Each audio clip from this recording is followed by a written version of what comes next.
নমস্কার সবাইকে। আমার নাম দন্ড ইমরু। জিমুকপাড়া সার্বিক গ্রাম উন্নয়ন সমিতিতে একজন ম্যানেজার হিসেবে আছি।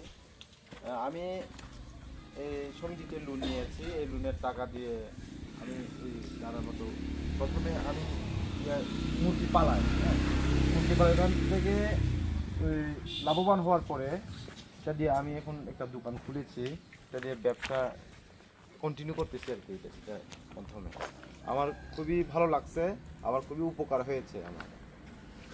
আমার এখনও ঋণ কিছু বাকি আছে, এটাও আমি পরিশোধ করে ফেলবো সামনের কয়েক মাসের মধ্যে। আবার আমি নেব। আমার ব্যবসাটাকে আরও প্রসারিত করার ইচ্ছা রাখি আর কি।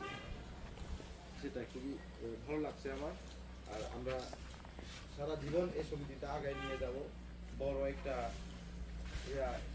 একটা সমিতিতে আমরা করবো, পরিণত করবে।